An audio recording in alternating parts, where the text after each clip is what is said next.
So morning, everybody. I'm, as Bashar said, I'm Jeff David, and my topic today is how humility is a superpower in startups and hospitality, very apropos for this group.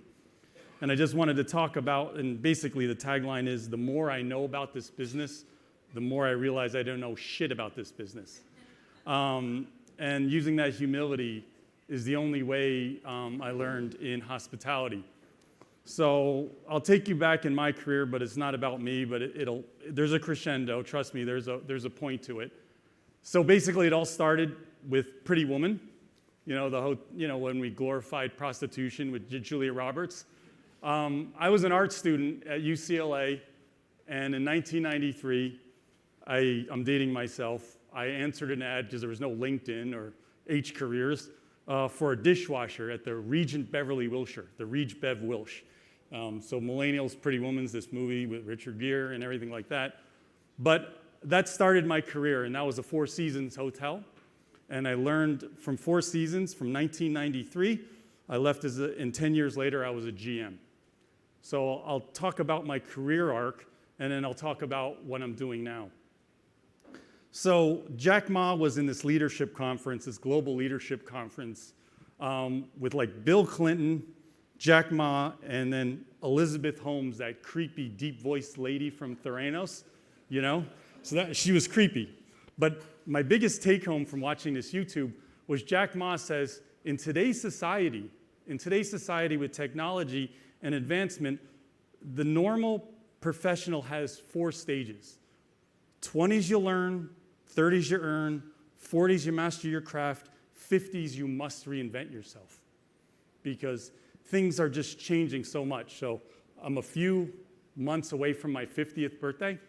So I kind of took it a little bit in stride in what he said. So I'll talk about the 4 chapters in my life. And so I started with Four Seasons, and we gained 5 stars, 5 diamond, both at the Beverly Wilshire, and I transferred and got promoted into Four Seasons Boston, and we were the first 5-star, 5 diamond. My biggest take home is I learned how to polish my shoes before a morning lineup, so I had wingtips, because I had the prototypical Swiss German GM looking at the polish of our shoes. So that's how I started in hospitality. Working at the Pretty Woman Hotel and the highbrow and everything like that. And then I started to evolve. I pivoted into working with Brad Korzen and Kelly Werser for Viceroy Hotel Group. So I went into boutique, hip, lifestyle brands. So they took a Holiday Inn in Santa Monica, and all of a sudden, the vibe, the food and beverage was 4x the number of rooms. In fact, all the room numbers were there. All the room guests were complaining about the noise at F&B, but we didn't care because it just made all the profit. So we started to create a vibe and a movement. I was tasked as the opening managing director to open up their 2 flagships because they were based in Los Angeles and they're city hotels. So simultaneously, I was opening Aspen Snowmass, first ski resort with the related group, and then Viceroy Anguilla, which I've never spent $1 million a key. So if this is an investment conference, it helps when the developer is married to the designer, Kelly Wersler. But we had 1 million square feet of silver travertine, 987,000 square feet to date, 200 pools, and it was just amazing. And we were rev-parring about 17 grand in our villas our first year open. So that was ultra luxury, but still luxury. Chapter 3, I went into independence. So leaving this island of Anguilla with 12,000 people and about 6 last names, the normal course of my professional career, I went to Highgate and Times Square and 42nd and Broadway with 65 million pedestrians annually in front of our doors. So quite a culture shock, but once again, my leadership style didn't quiver. So we opened the Knickerbocker Hotel. It was a leading hotel of the world. There's Shannon, shameless promotion for leading. Let's hear it for leading. And I was on the top of my game. I was, all in all, I was a GM for 15 years. I was bestowed the honor of winning Hotelier of the Year. And I was opening some prestigious brands and resorts, and I was going into independence. After that, I opened up our little boutique with Roman & Williams, the Graydon House in Nantucket. I still live in Cape Cod. I opened up the Watergate Hotel, the infamous, that took down Nixon, and we opened the same season as the Trump Hotel in DC. So I have a lot of stories. So basically, I had the je ne sais quoi and swagger that a luxury hotelier has. I would go to Cannes, France at ILTM, right? And I would wear everything that ends in a vowel. I had my Brioni suit, Gucci, Prada, Fendi, anything. It was all about the glam, right? I walked around like my shit didn't stink. I like Khalees's song, Milkshake, right? My milkshake brings all the boys to the yard. Damn right, I'm better than you. I could teach you, but I have to charge. And then I all of a sudden said, I started to surround myself happenstantially with people that started their own company. And their DNA was totally different. They were intellectually curious. They were pathologically collaborative. They were humble. They saw obstacles. They never saw obstacles. They always saw opportunities. And I was fascinated by that thing. And I think what the first entrepreneur I met, and I'm not humble bragging, I'm not name dropping, but Elon Musk was one of our first guests at the Knickerbocker Hotel because he had one of his companies, Solar City, go public, and we were next to NASDAQ.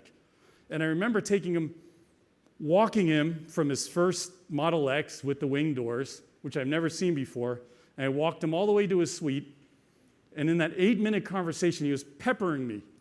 Are you union? What's it like? 42nd and Broadway. Who owns this? It's a public REIT. What do you do? And I'm like, my God. So I check him in, and then I immediately call my wife and I say, my God, I just checked in Elon Musk. And I just realized the guy was downloading every tidbit of information for 7.5 minutes. He was extracting all this information from my head. I didn't get to ask him one freaking question. And I said, wow, these guys are more interested in what I do rather than talking about our ADR and RevPAR, which I kind of said earlier, right? And how good we look and how good our hotels are doing. So I abandoned it and I took the leap of faith. And in consultancy, hospitality sometimes means you're unemployed in between jobs.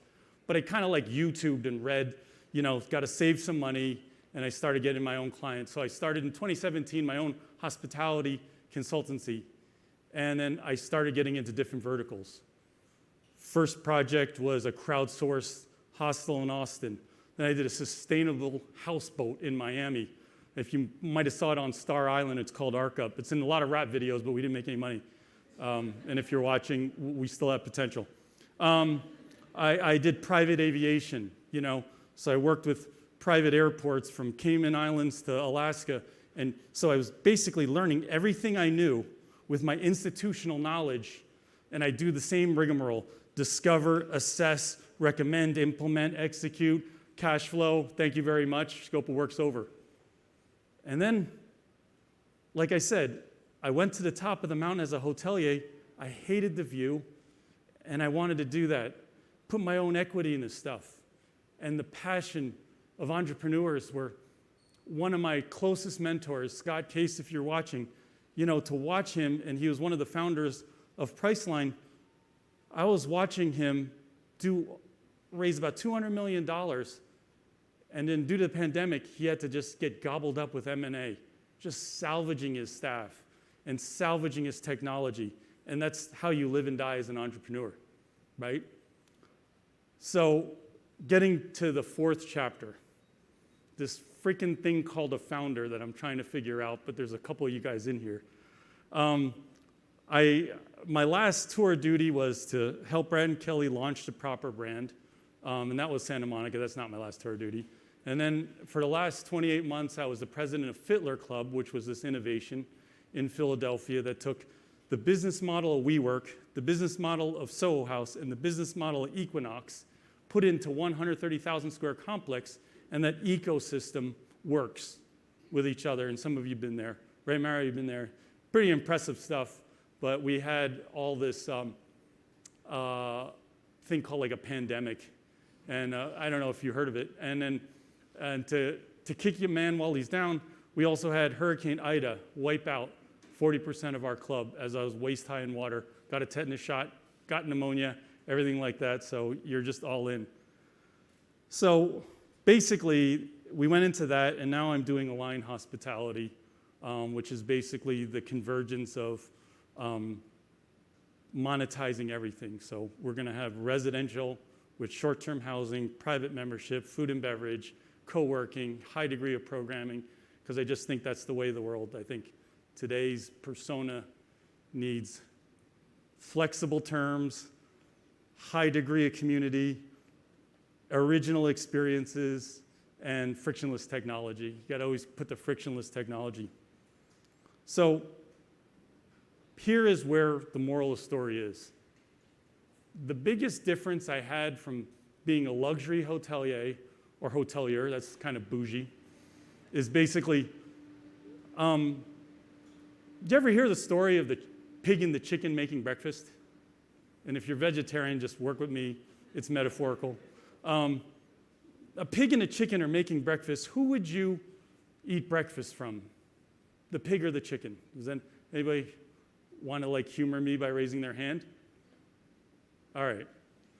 You go from the pig because the pig is fully vested in that breakfast. He's all in, you know? And if that's over your head, he's like sausage or ham or bacon. But where the chicken lends her eggs. So as a hotelier and as a consultant, I was lending my eggs. I was getting hired for my institutional knowledge. As a pig, I was paid to be the dumbest guy in the room. I was learning. I don't know anything about residential. I didn't know anything about private aviation. I didn't know anything about houseboats. I didn't know anything about private club. So I was getting paid or funded to be the dumbest guy in the room. So the innovators here in the startups, and I wish you all good luck. It's a hell of a panel. I think that's the moral, that humility, that lack of ego, being the dumbest person in the room is going to be your secret. Because I think you traject hard and you land hard and you rinse and repeat.